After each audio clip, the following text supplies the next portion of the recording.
السلام عليكم ورحمة الله وبركاته. وعمر كلي ولالكين محمد زياد iyo casharo ama duruus aan ka qaadanayno hijradii nabiga sala allahu calayhi waaalihi wasalam min makkata ila almadiina uu hijrooday. maanta xalaqadeedna waxay ku saabsan tahay walaalayaal duruusun wa cibar, sabcatun min adduruus والعبر من هجرة سيد البشر. وتضبع عشر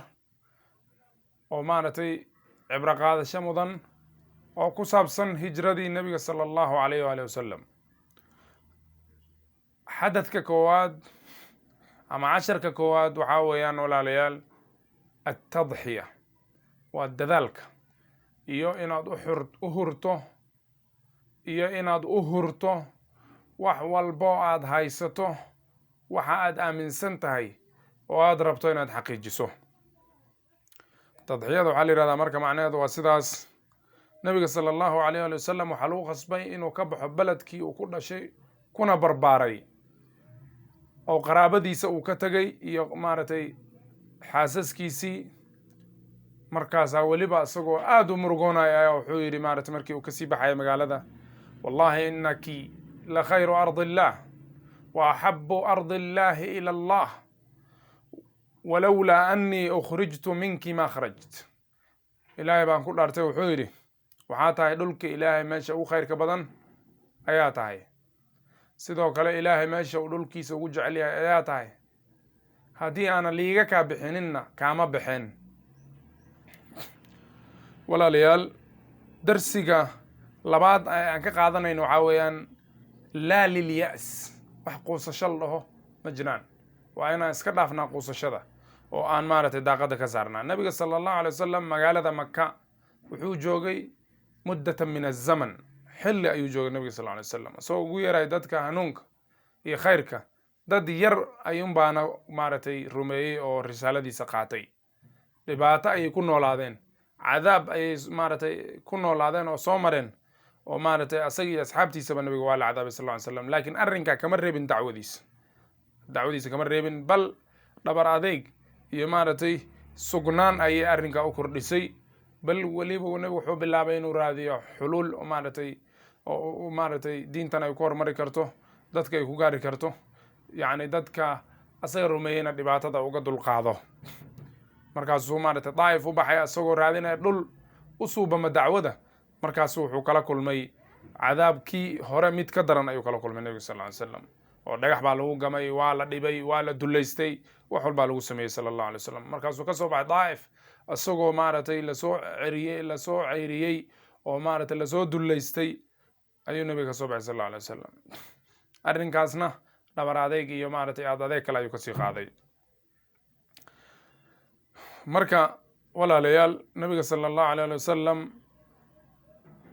wuxuu maaragtay yacni uu ugu yeeray dacwadiisa ilaa 15 qabiil waayna diideen. 15 qabiil oo qabiiladii uu ugu yeeray dacwada ka mid a ayaa diiday oo maaragtay ka hor yimid dacwada nabiga sal alla alay wasalam, ilaa uu ilaahay ansaar maaragtay laabahooda u furay oo uu maaragtay heshiiskii baycat alcaqabati aluulaa iyo baycat alcaqaba athaaniya uu la galay. kadibna maaragtay safaaraddii muscab magaalada madiina laga maaragtay yagleelay oo markaasayto meeshaas dacwada si wanaagsan ayagu howlgashay walaalayaal. waxaan marka cashirka saddexaad aan ka qaadanayna waxaa weeyaan waa xusnu suxba, saaxiibtinimo wanaagga, taasoo maaragtay kasoo muuqanaysa sidii nabiga sala allahu calayh waalihi wasalam iyo abubakar iyo qoyska abubakar iyo qoyska nabiga sala allahu alay wasalam ay maaragtay arrinkan ay u wada istaageen oo ay si wanaagsan u maaragtay nabiga u garab istaageen qoyska abubakar, sidoo kale qoyska nabiga sala allahu calayh waali wasalam. taasoo walaalayaal in badan oo mufasiriinta ka mid a ay ku fasireen waladii jaa bisidqi wasadaqa bihi, ayay ku fasireen inuu maaragtay abubakar yahay.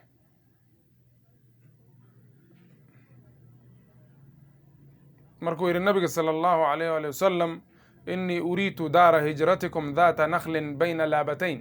waxaa lii tusay meesha aad u hijroonaysaan inay tahay dhul maaragtay u saaxiib ah geed timireed oo u dhaxaysa laba maaragtay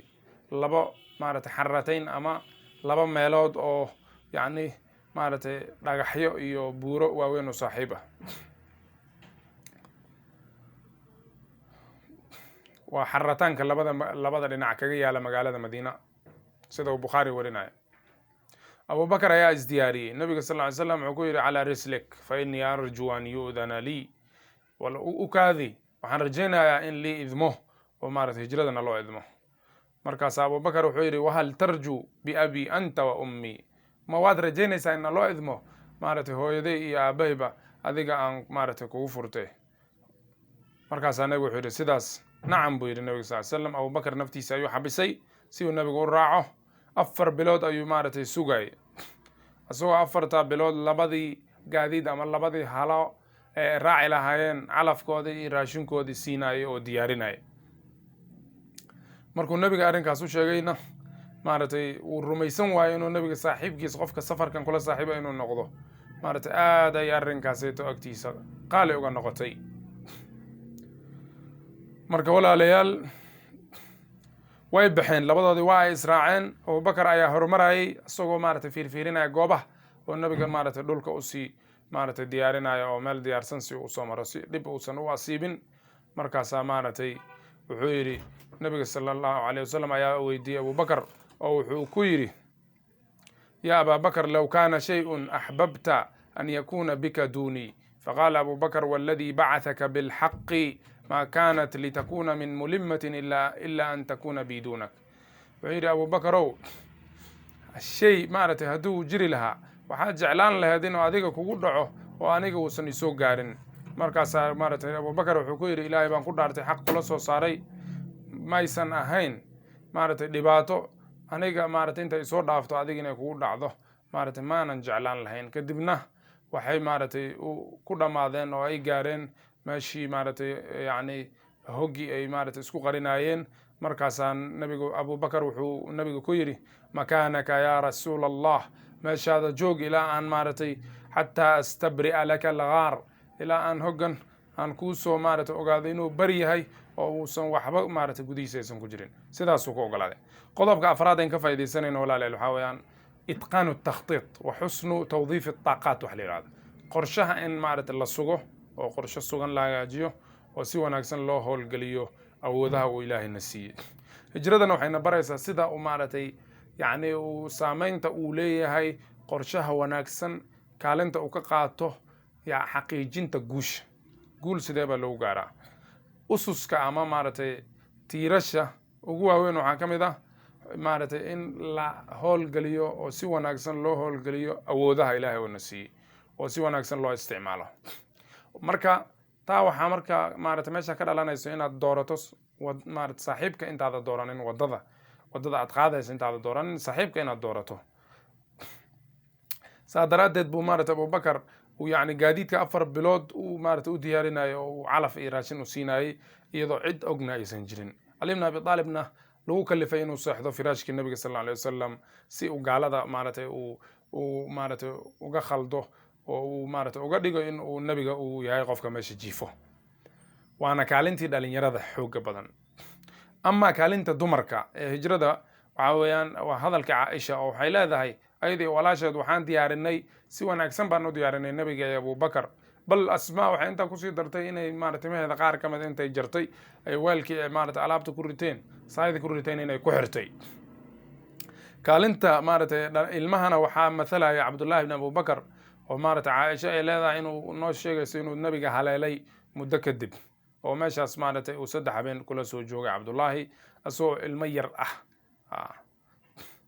marka walaalayaal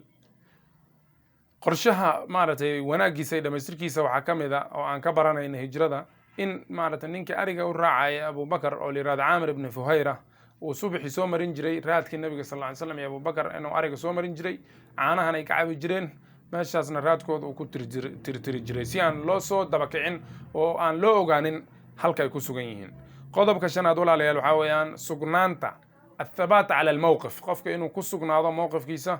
iyo inuu raadiyo xal maaragtay oo yani shaamil ah oo dhammaystiran oo dhibaatada looga bixi karo.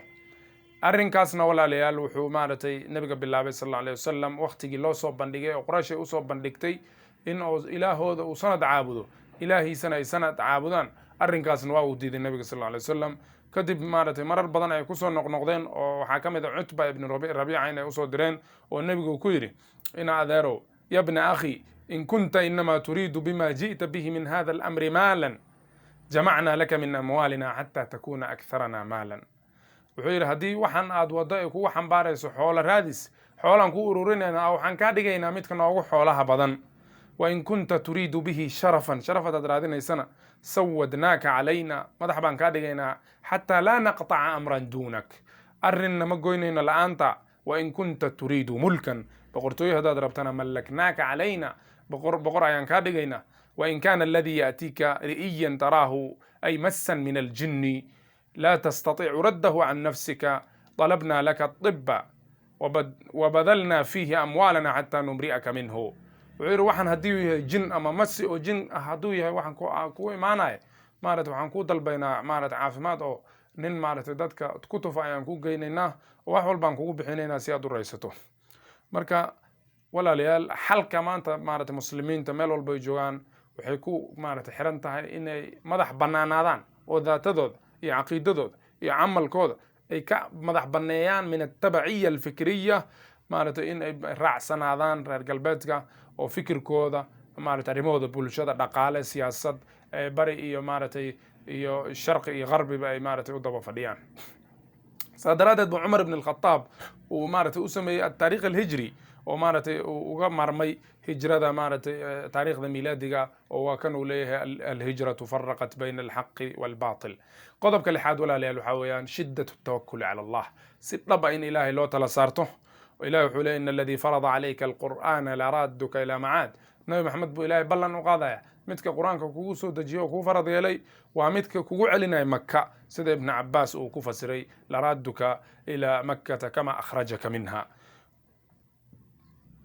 tawakulka walaalayaal waa sabiilu nasr waa wadada guusha inuu ilahay qofka uu maaragtay uu ilahay si dhab u tala saarto kullamaa marka xaaladda ay adkaato kullamaa maaragtay يعني صبح أو مارتي أما مقدي مركو بناض الصبح أيا صود وهذا ولا ليال حتى إذا استيأس الرسل وظنوا أنهم قد كذبوا جاءهم نصرنا قد كذبوا جاءهم نصرنا مركا النصر إلهي مركا الرسول قوستين واللي دين واحد رمي ملايين وحرمين هاي بينو سجرين با إلهي قوشيس أوكاني قضب كلا مارتي وحاسدو كلا ولا ليال قضب كاس وحكم إذا هذا الكي مارتي النبي قودها أبو بكر قودها لا تحزن إن الله معنا ما بالك باثنين الله ثالثهما بل كورن لبا إلهي وسدحي معناها أما مارتي درسي تضبعات أن مارتي كفايدة سنينه من الهجرة النبوية وحاويان مارتي من معاني الهجرة هجرة معنيات شذا وحكم دولة ليال هجرة المعاصي وما يعبد من دون الله والرجز فهجر بو إله إليه مارت أصنامته كفقوا إلهي غير كي سود عابده حديثك والمهاجر المسلم من سلم المسلمون من لسانه ويده والمهاجر من هجر ما نهى الله عنه إلهي وعكر بقفك كيجرو يا ليرادا مهاجر ليرادا هجرة وحا معاني ذي كما هجرة العصاة دتك إلهي عاصيه إن لقى هجرو يغنى ولا فوق هذا إن لا دحقله إلهي وحير واصبر على ما يقولون واهجرهم هجرا جميلا سورة المزمل هجرة معاني ذي كما هجرة القلوب إلى الله والإخلاص في التوجه إليه في السر والعلانية إن إلهي مانتي يعني قلوبته حقي سيهجروته وإخلاص أي ليماته أيضا إلهي وجهه سنيسة مركي قرسوذي وتعرمي هذا مركي دتك لجوكتين تبا النبي صلى الله عليه وسلم حديثك مشهور كعد قوة قرن إنسان يا 40 وكوب الله مؤلف كالإمام النووي عليه رحمة الله فمن كانت هجرته إلى الله ورسوله فهجرته إلى الله ورسوله ومن كانت هجرته لدنيا يصيبها وامرأة ينكحها فهجرته إلى ما هاجر إليه هجرة قفكي وهجرته إلهي رسول كيسة مارتين نية وقصدا فهجرته إلى الله ورسوله ثوابا وحكما مركا قفكي مارتي نيدي سويت إلهي درتي إلهنا مارتو كأجر سينايا لكن قفكي وهجرته إنه هوينو يسوق قرصة أما أرما الدنيا أيضا سيدوك له هجرة ديسا وحو هجرته أي نقونيسا ولا ليال أرين كان كود دالنو دروس تاس أن مارتي كفايدة سنة إنه هجرة النبي صلى الله عليه وسلم أيضا سيدوك لان سيفا فينو هدي مارتي يعني channel كأوسان سبسكرايب كوهن سبسكرايب سارو oo maartay walaalaha la wadaag nagala qayb qaado khayrka faafintiisa waanatay wixii fariimo ah waxaad noogu dhaafi kartaa